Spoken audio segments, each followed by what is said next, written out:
ஐயா ஐயா இது புதுக்குளம் ஸ்ரீமன் நாராயண சுவாமி நிழல் தாங்கல். இந்த நிழல் தாங்கலை உருவாக்கினவர் பலவேச சுவாமின்னு பிச்சைக்கண் பண்டாரம் என்று பெயரிடக்கூடிய அந்த மகான். அவருக்கு பலவேச சுவாமின்னு ஒரு பேரும் உண்டு. அவர் இந்த தாங்கலை நிறுவும் போது எங்கள் அப்பா பத்த தாத்தா சண்முகநாத பண்ணையார்னு சொல்லக்கூடியவர் இந்த கீரைத்தோட்டத்தை கொடுத்து ஐயா தாங்களை நிறுவுங்க அப்படின்னு சொல்லி இந்த இடத்தை தானமாக கொடுத்தாங்க. அப்படி ஆரம்பித்த இந்த நிழல் தாங்கல் 3 தலைமுறைகளாக அவங்களுடைய தலைமுறையும் எங்களுடைய தலைமுறையும் 3 தலைமுறைகளாக நாங்கள் ஒன்றாக இணைந்து தர்மமும் இந்த விசேஷங்களையும் நாங்கள் செஞ்சுக்கிட்டு இருக்கோம். பிச்சை எடுத்து பிச்சை கொடுத்துக்கிட்டு இருக்கோம். இது ஒரு ஓட்டுப்பிறையாக இருந்தது.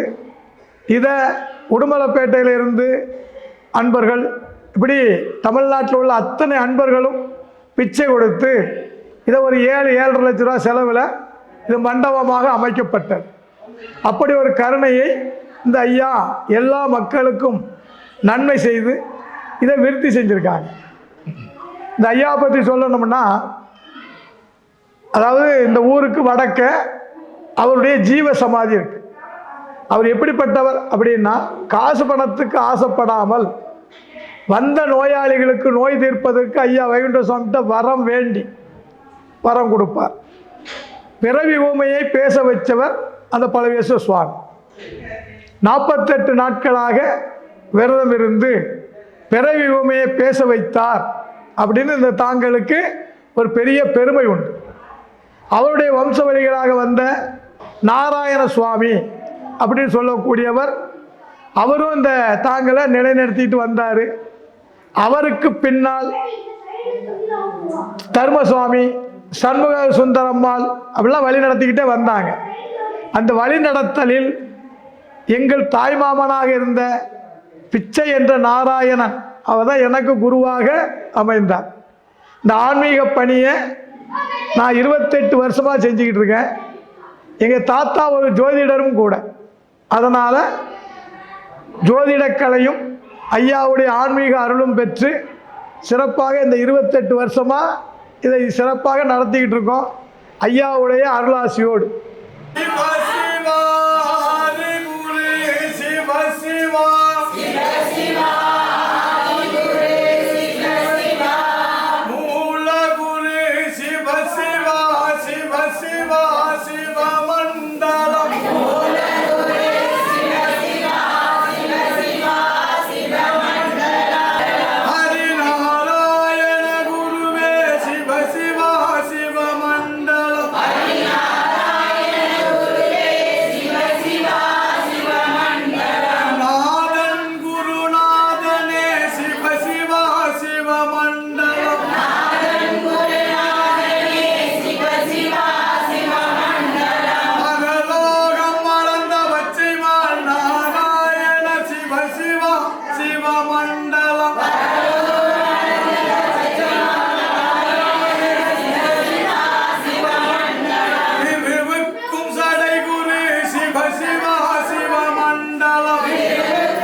உச்சி படிப்பு யார் படிக்கிறாங்க அப்படின்னு கேட்டீங்கன்னா,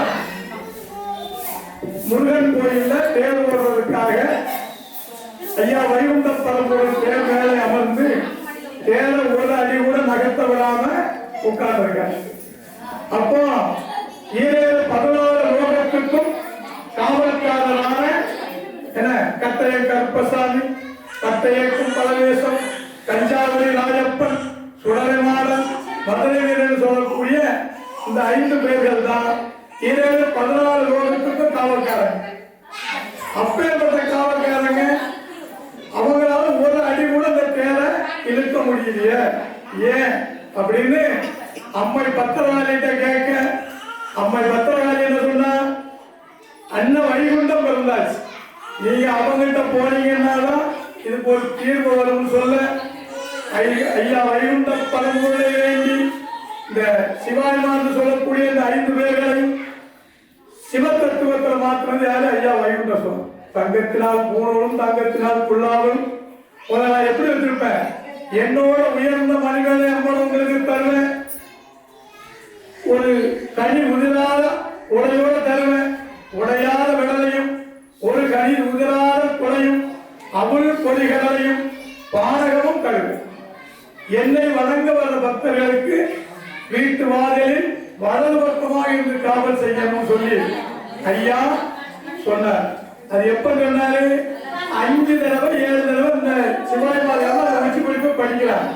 நம்மளுடைய உச்சி கிரகங்கள் எல்லாம் மாறணும்னா இந்த படிப்பை ஒரு நாள் ஒரு மத்தியானம் ஒரு நேரம் அண்ணன் சாப்பிடறதுக்கு முன்னால சாப்பிடும். அப்பதான் இறைவன் உங்களுக்கு கிரகங்களை மாற்றி என்ன உங்களுக்கு நல்ல அளவு தருவார். தினம் ஒரு நேரம் எந்த திருமலை அதனை கேட்டால் பனி வெள்ளம் போல பாவம் பறந்திடும், நிசமே சொல்லணும்னு ஐயா சொல்லியிருக்கேன். அப்போ ஒரு நேரம் ஒரு பொழுதாவது நாராயணன் நினைக்க என்ன, அப்போ நாராயண மந்திரமான ஐயா சிவ சிவ சிவ சிவ அழகரா அழகரா அப்படின்னு நம்ம உழைக்கிற நேரம் போக மீது நேரம் சாதா சிந்தனை இருக்கும். அப்பதான் ஐயா அறிவாரு உங்களோடு இருந்து உங்களை வழி நடத்துவார். சரி, இப்ப இந்த உச்சி படிப்புடைய மகிமைய ஐயா சொல்ல சொல்லி ஏதோ ஏன் புத்தி பெற்றவோ உங்களுக்கு மக்களுக்கு சொல்லியிருக்கிறேன். ஐயா ஏற்ற எழுதியிருக்கிறார் அப்படின்னா, நான் உரைக்க நீ எழுதி அகிலத்திற்கு அம்மானைய வந்து கார்த்திகை மாதம் 28ஆம் நாள் எழுதுறாங்க.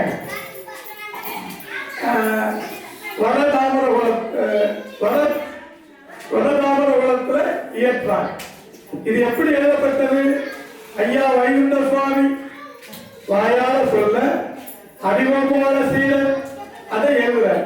என்ன அப்ப அந்த ஏட்ட யார் எழுதா? 4 அடியை மட்டும்தான் சிவபெருமான் எழுதி கையில கொடுக்கிறார். ஏரடியும் ஆயோ இவ்வுலகில் தபசு பண்ணி காரணமாய் வந்த கதை கட்டுரைக்க பூரமாய் ஆராய்ந்து வாழ அடியே சொல் தமிழ் புதவி நாராயணர் பாதம் நாவினில். இப்படி இந்த 4 அடியை விட்டு சிவபெருமான எழுத்து எழுதி கொடுக்க ஐயா வைகுண்ட சுவாமிகளே அருளாரே அவர் சொல்ல சொல்ல அறிவோமான சீடர் எழுதுனதுதான் இந்த அகிலத்திற்கு அம்மானை. இதனுடைய மகிழை என்ன அப்படின்னு கேட்டா, நான் உரைக்க நீ எழுதி நாடுவதை நான் அறிய வாசிக்க கேட்டு மகிழ்ந்திருந்த அன்பருக்கு பூசித்து நின்ற பூரணங்கள் கெட்டுவரா. பெரிய பெரிய பூஜைகள் புண்ணியங்கள் எல்லாம் அதை ஏற்ற வாசித்தாலும் வாசிக்கிறத காது கொடுத்து கேட்டாலும் அந்த நன்மை நடக்கும். மலடியும் இக்கதையை மனவிருப்பத்தோடு ஏகி தளம் வளர்ந்தாலே நாடி தான் கேட்பாராயில் என்னானை ஈஸ்வரி தன்னானை உன்னானை உடனே மதனை கிடைக்குமடா. குட்டமது வந்தோம் குணவைத்து கேட்பீரானால் திட்டமது சொன்னோம் தீரும் திருவானை. அப்பா உலகத்துல வைத்தியம் யாரு? ஐயா வைத்தியசாமி பெரிய வைத்தியர். மண்ணும் தண்ணீரும் தந்து மக்களுக்கு நோய் தீர்ப்பார். முதல்ல கருத்துக்குள்ள ஐயாவை ஏற்றுக்கணும். சரியா? ஐயா புதுக்குளம் எழுத்தாங்களுக்கு 30 விழாமா வந்துகிட்டு இருக்கேன். எங்கே இருக்கும் ஐயாவிட்ட வேண்டினதுக்கு என் மக உள்ள பேத்தி கட்டி கொடுத்த பேரை வந்து இன்ஜினியரிங் சிவில் இன்ஜினியரிங் படிச்சுட்டு இருந்தார். அதுக்கப்புறம் இங்கே வந்து ஐயா உனக்கு 10 தொழில் நல்லாயிருக்கும்னு ஐயா வாக்கு கொடுத்தாரு. அதன்படி இப்போ 10 தொழிலில் சிறப்பாக இருக்கார். அந்த அளவுக்கு ரொம்ப ஒர்க்கு ஜாஸ்தியாக இருக்குது. சிறப்பாக மென்மையிலும் ஐயாவுடைய புண்ணியத்தினால இந்த கோயிலுக்கு வந்ததுக்கப்புறம் சிறப்பாக இருக்குது. வீரகமல சுவாமிகளும் வாக்கு கொடுத்தாங்க, நல்லா கிடைக்குன்னு சொன்னாங்க. அதனால் நாங்கள் தொடர்ந்து வந்துக்கிட்டு இருக்கோம். புதுக்குளம் நிலத்தாங்களுக்கு ஒரு 30 வருடமாக வந்து கொண்டு இருக்கிறேன். எங்களுக்கு நிறைய கதைகள் இங்கே வந்து நிறைவேறி இருக்குது. அம்மாள் இதுக்கு முன்னாடி வந்து அம்மா சண்முக சுந்தரம்மாள் அருள்வாக்கு சொல்லி அது நிறைய நடந்திருக்கு. அதுக்கு அடுத்தபடியாக ஐயா வீரகுமாரசாமி ஐயா நல்லபடியாக செஞ்சிட்ருக்காங்க, நல்லா சொல்லிக்கிட்டு இருக்காங்க, நல்ல சிறப்பாக இருக்குது. கோயில் வந்து ரொம்ப விசேஷமான கோயில். இது வந்து வேண்டினது கண்டிப்பாக நிறைவேறும். என்னோடய அம்மாவுக்கு உடம்பு சரியில்லாமல் இருந்துச்சு. அப்போது அவங்களுக்கு எப்படின்னா வீட்டிலேருந்து வெளியவே போக முடியாது, கிட்டத்தட்ட பெட் பேஷண்ட் மாதிரி தான் இருந்தாங்க. இப்போது ஐயா கோயிலேருந்து வந்து வர முடியாத சூழ்நிலை இருந்து இங்கேருந்து வந்து நமக்கு பண்ணி நிறைய விஷயங்கள் பூஜைகள் எல்லாம் பண்ண அப்புறம் இப்போ அவங்க நார்மலாக நல்லபடியாக இருக்காங்க. வணக்கம் அனைவருக்கும். ஐயா வந்து எங்கள் வீட்டில் பக்கத்தில் இருக்க சொன்னாங்க. பக்கத்து வீட்டுக்காரவங்களுக்கு ஐயா ரொம்ப பழக்கம். அந்த அடிப்படையில் நம்ம ஐயா வந்து வீட்டுக்கு வருவாங்க. வீட்டுக்கு வந்த இடத்துல ஒரு வழிமுறைகளை சொன்னாங்க. ஒரு சில இடங்கள் வந்து பிரச்சனைகள் இருந்துச்சு. அந்த பிரச்சனைகளாக முடித்து ஐயா எல்லாம் நிவர்த்தி பண்ணி சரி பண்ணி தந்திருக்காங்க. இந்த மஞ்சுங்கிற இந்த குழந்தைக்கு மங்கல்யத்துக்காக கேட்க வந்தாங்க. திருமண தடை இருக்குன்னு ஐயா சொன்னார். அந்த திருமண தடைக்கு வெள்ளியில் ஒரு நாகரும் செம்பில் ஒரு நாகரும் வச்சு 21 நாள் பால் ஊற்றி குளித்து இதை என்ன கொண்டு போகணும்னா திருச்செந்தூர் கடற்கரையில் இருக்கிற கடலில் கொண்டு வீசிட்டு கடல் குளித்து வருவையானால் திருமணத்தை 4ஆம் மாதம் நான் நடத்தி தருவேன் அப்படின்னு ஐயா உத்தரவு கொடுத்துருக்காரு. ஐயா உண்டு. அதாவது இவர் நம்ம கோயிலுக்கு 30 வருஷ காலமாக வந்துக்கிட்டு இருக்கிறவங்க, அவங்களுடைய பிள்ளைகள். இவங்க கோயம்புத்தூரில் ஐடியில் வேலை பார்க்குறாப்புல இந்த தம்பி. அந்த தம்பிக்கு ஏற்ற தொழிலை தான் ஐயா கொடுத்துருக்காரு. தொழிலில் ஒரு ப்ரமோஷனும் அல்லது வேறு கம்பெனிக்கு மாற்றி அதிக சம்பளமும் கேட்டு வர்றாப்புல. இதை கண்டிப்பாக நடத்தி தருவேன் அப்படின்னு ஐயா உத்தரவு கொடுத்துருக்காரு. மார்ச் மாதம் 6ஆம் தேதிக்கு மேலே கண்டிப்பாக அமைச்சு தருவேன் அப்படின்னு ஐயாவுடைய வாக்கு இருக்குது. அழகு மகாஜோதி அப்படின்னு சொல்லக்கூடிய அவரும் அன்பருடைய மகள் தான். அவளுக்கு கல்வி அந்த அமைப்பை கேட்கும்போது கல்வியினுடைய தரத்தை கொஞ்சம் மேன்மையாகவே வச்சுருக்கார். ஒன்றும் பயப்பட வேண்டாம். மெரிட்டில் நல்ல மார்க் வாங்கி உனக்கு அடுத்த வேலை வாங்கி தருவதற்கு ஐயா ரெடியாக இருக்கார். சரியா? பயப்பட வேண்டாம். ஐயாவுடைய ஆசீர்வாதத்தால் இது கண்டிப்பாக நடந்தே தீரும். இந்த ஐயா யார் அப்படின்னு உலக மக்களுக்கு நம்ம சொல்ல வேண்டியதில்லை. அவர் முத்துக்குட்டி சுவாமியாக பிறந்து 24 வயதில் நோய்வாய்ப்படுறாரு. அந்த நோய்வாயை தீர்ப்பதற்காக திருச்செந்தூர் முருகப்பெருமான் அவருடைய தாயுடைய கனவுல, வெயிலுகந்தம்மாள் கனவுல வந்து, நீ திருச்செந்தூருக்கு கூட்டிகிட்டு வா, நான் நோய் தீர்த்து தருவேன் அப்படின்னு சொல்லி அவங்க திருச்செந்தூருக்கு கூட்டிகிட்டு போகிறாங்க. நோய்வாய்ப்பட்ட முத்துக்குட்டி சுவாமியை அவர் கடலுக்குள்ளே இறங்கி கடலுக்கு உள்ளே போயிட்டார். 3 நாள் கழித்து கடல் மேலே நடந்து வரார். அந்த கடல் மேலே நடந்து வர்ற அவர் தான் ஐயா வைகுண்ட சுவாமியினுடைய அவதார தினம், மாசி 20ஆம் நாள். அதாவது மனிதனும் தெய்வமாகலாம் அப்படின்னு சொல்லக்கூடிய பிறவி தான் நம்ம வைகுண்ட சுவாமியினுடைய பிறவி. அவர் என்ன சொல்றாரு அப்படின்னா, மனிதனானவன் இறைவனாக மாறக்கூடிய தத்துவத்தை இறைவன் தருவார். அது எப்படி சொல்றாங்க? அவர் நோய்வாய்ப்பட்டு திருச்செந்தூர் கடலுக்கு வரும்போது அவர் செயலாக சொல்றாங்க. திருச்செந்தரி புக்கு தீர்த்த கடை செல்ல திரை வந்து இழுத்தனையோ சிவனே ஐயா. திருச்செந்தூர் கடல்ல அலை வந்து உன்னை இழுத்துட்டு போச்சா அப்படின்னு கேட்குறாங்க. 3ஆவது நாள் அவர் கடல் மேலே நடந்து வந்து, வைகுண்ட சுவாமி, நான் மகாவிஷ்ணுடைய அவதாரமாக ஐயா வைகுண்ட சுவாமி வந்தார் அப்படின்னு உலக மக்கள்லாம் இன்னைக்கு ஏற்று, அதில் என்ன சிறப்பு அப்படின்னா, தாழ்த்தப்பட்ட மக்களுக்கு வரம் கொடுப்பதற்காகவே இந்த வைகுண்ட சுவாமியினுடைய அவதாரம் நடந்தது. அப்போ தாழ்த்தப்பட்டவங்களை சிவன் கோயிலுக்குள்ளே விட மாட்டாங்க, கோயிலுக்குள்ளே விட மாட்டாங்க. அடிமட்டத்தில் இருக்கிறவங்க இடுப்புக்கு மேலே துணியே போடக்கூடாது. இப்படிலாம் அராஜகம் திருவனந்தபுரத்தை ஆண்ட மகாராஜா பண்ணிக்கிட்டு இருந்தார். அதையெல்லாம் முறியடித்து ஐயா என்ன சொன்னார்? முற்கிளையில் நிற்பாய் என்று பார்த்தேன், பிற்கிளையில் ஆகிவிட்டாய். என் சமுதாயத்து மக்களே, நீங்கள் தாழ்த்தப்பட்ட மக்களே, நீங்கள் பின்னால் நிற்கிறீங்க. கோட்டை கொடி மத்தளங்கள் இடித்து கோடி சீமை கட்டி அரசாள கண்டேன் சிவனே ஐயா அப்படின்னு தாழ்ந்த குல மக்களுக்காக என அவதாரம் எடுத்து வந்தவர் தான் இந்த வைகுண்ட சுவாமி ஐயா. அவருடைய எழுத்தை வாசிக்கின்ற ஒவ்வொரு நபர்களுக்கும் அவர் என்ன எழுதியிருக்காரு? அகிலத்திரட்டு அம்மானைன்னு ஒரு நூல். அதை வைகுண்ட சுவாமி வாயால் சொல்ல ஹரிகோபால சீடர்னு சொல்லக்கூடிய அவருடைய சிஷ்யன் அவர் தான் எழுதுகிறார். அந்த அகிலத்திரட்டு அம்மாலையில் என்ன சொல்லியிருக்கு அப்படின்னா, நான் உரைக்க நீ எழுதி நாடுபதி தான் அறிய வாசிக்க கேட்டு மகிழ்ந்திருந்த அன்பருக்கு பூசித்து நின்ற பூரணங்கள் கிட்டுமடா.